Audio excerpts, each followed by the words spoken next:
안녕하세요. 대단히 반갑습니다. 바둑의 역사 1, 바둑의 재미 이재형.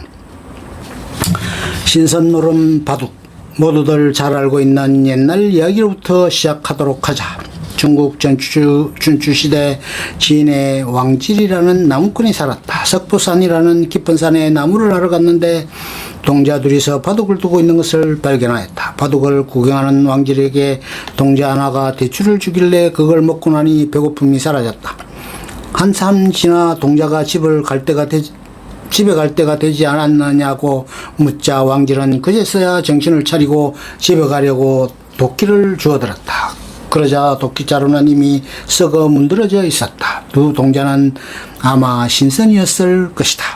왕질이 산에서 내려오니 아는 사람이 아무도 없었다. 바둑 구경을 하는 사이 이미 수십 년 아니면 몇백 년의 세월이 훌쩍 지나가 버렸던 것이다. 바둑의 중독성, 몰입성을 잘 알려주는 이야기이다. 여기서 신선노름에 도끼자루 섞는 줄 모른다는 이야기가 나왔고 그 신선노름이 바로 바둑이었다. 이 이야기에서 바둑을 랑가, 즉 도끼자루 섞는 놀이라고도 부르게 되었다. 여기서 잠깐 옆길로 빠지자. 그러면 난가지각에서 두 신선은 어떤 내용의 바둑을 두었을까? 난가지국의 기본은 중국 고세에 기록되어 있다. 또 그 기본은 버전을 달리하여 중국, 우리나라 등에 많이 퍼져 있는 것으로 알려져 있다. 20여 년 전 바둑 잡지 월간 바둑지에서 난가지국을 발견하였다고 하여 그 기본을 소개한 바 있다. 우리나라 어느 곳에서 난가지국이라고 소개된 것을 월간 바둑에서 발굴한 것인데 약 100여 수에 걸친 수순이 기록되어 있었다. 물론 그 옛날 누군가 심심풀이로 만든 위작이겠지. 바둑 내용을 보니 지금의 기준으로 본다면 5, 6급 정도의 실력이었던 것으로 기억한다. 이 기보를 처음 보고 처음에는 신선들이 바둑 실력이 이 정도밖에 안 되냐고 실망도 했다. 그런데 다시 생각하니 그게 아니었다. 신선이라고 해서 반드시 바둑을 잘 두라는 법이 없다. 그리고 나무꾼이 세상사를 잊어버릴 정도로 바둑에 몰입하였다면 필시 나무꾼이 이해할 수 있는 수들을 두었을 것이다. 그러므로 신선들은 아마 나무꾼들보다 조금 센 실력이라고 추리하는 것이 타당할 것이다. 신선들이 현재의 프로기사 수준의 바둑을 두었다면 나무꾼은 그 바둑을 이해하지 못했을 거고 바둑에 정신이 팔려 세상 일을 모두 잊을 불상사도 없었을 것이다.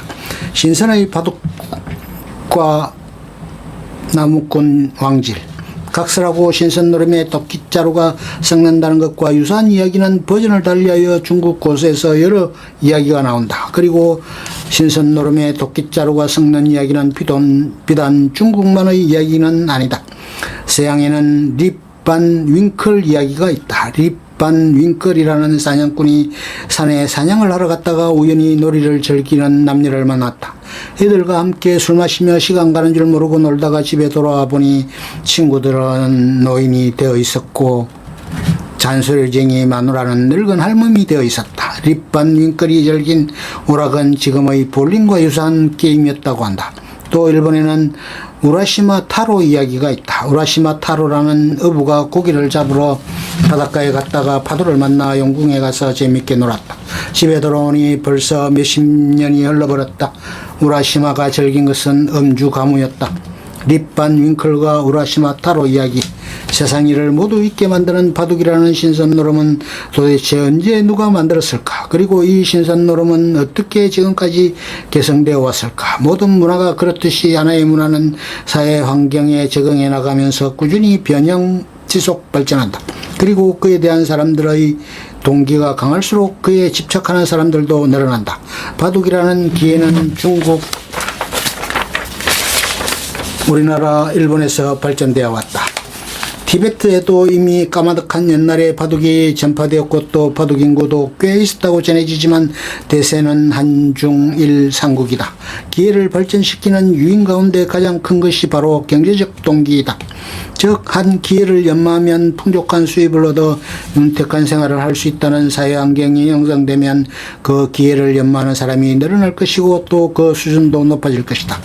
경제적 동기뿐만 아니라 권력, 명예욕 등도 큰 동기가 될 수 있는데 이러한 것들이 경제적 동기와 일치한다면 그 기회를 발전시키는 지키는 더욱 강한 유인이 될 것이다. 바둑은 중국, 한국, 일본에서 각기 달리 발전해왔다. 국가별로 다를 뿐만 아니라 한국과 내에서도 시대별로 달랐다. 가장 큰 이유는 사회, 경제적 환경, 정치적 환경의 차이로 인한 적응의 차이 때문일 것이다. 앞으로 몇 번에 나누어 바둑 4,000년의 역사를 심심풀이 삼아 재미 위주로 이야기하려 한다.